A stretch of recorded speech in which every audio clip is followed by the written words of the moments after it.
Aareoro ń kí yín o. Ṣé bí ẹ mọ̀ wípé àwọn àgbààgbà ní ilẹ̀ Yorùbá wọ́n máa pa òwe wípé bí ọmọdé ò bá bá ìtàn a máa bá àrọ́bá, àrọ́bá sì rèé bàbá ìtàn. Lórí abala yìí láti mọ̀ sọ̀rọ̀ nípa ohun tí Yorùbá ń pè ní ìtàndòwe. Kí ni wọ́n ń pè ní ìtàndòwe? Àwọn òwe tó di ìtàn, àwọn ìtàn tó di òwe ni Yorùbá ń pè ní ìtàndòwe.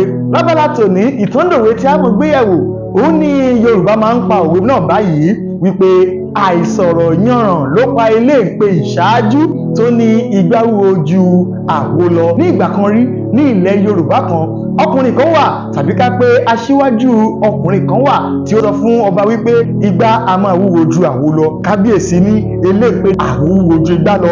Ọ̀rọ̀ yìí di àríyànjiyàn láàrin kábíyèsí wípé igbá wúwo ju àwo lọ, àwo wúwo ju igbá lọ. Kábíyèsí pé Elénpe àwo a máa wúwo ju igbá lọ. Elénpe náà ní láyé ìgbá a máa wúwo ju àwo lọ. Wọ́n dá ìpàdé, ó di gbàgede. Ìgbà tí wọ́n dé gbàgede, wọ́n pe gbogbo ará ìlú jọ.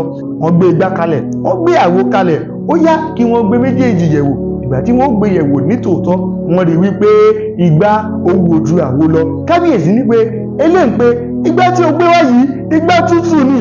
Elénpe ní bẹ́ẹ̀ ni kábíyèsí.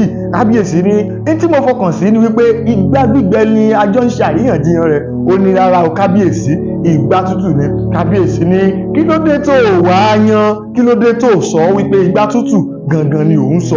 Ó fẹ́ dojú ti èmi ọba aládé, ó fẹ́ fi ojú èmi ọba aládé rí dẹ́dẹ́dẹ́. Bí kábíyèsí ṣe pàṣẹ nìyí. Ó ní Elénpe nítorí pé ò sọ ò yan wípé igbá tútù ni òun wí tàbí igbá gbígbẹ, kí wọ́n lọ bẹ́ orí rẹ̀ fún Ògún. Káàsà wọ́n bẹ́ orí Elénpe fún Ògún. Ṣé bẹ́ẹ̀ mọ̀ wípé ní ilẹ̀ Yorùbá iyì lọ́ba forí bíbẹ́ ṣe rí, ọba kì í mẹ̀jẹ̀. Kábíyèsí ìlú yìí ó pa Elénpe ìṣáájú yìí láti fìdí rẹ̀ múlẹ̀ wípé àwo a máa wúwo ju igbá lọ.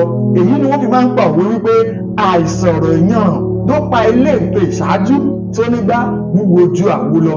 Ẹ pàdé mi lórí ìkànnì Instagram pẹ̀lú Aareoro, lórí TikTok Aareoro, YouTube, Facebook bákan náà Aareoro. Aareoro ni ní gbogbo ilẹ̀ kílẹ̀. Aareoro ń kí yín o.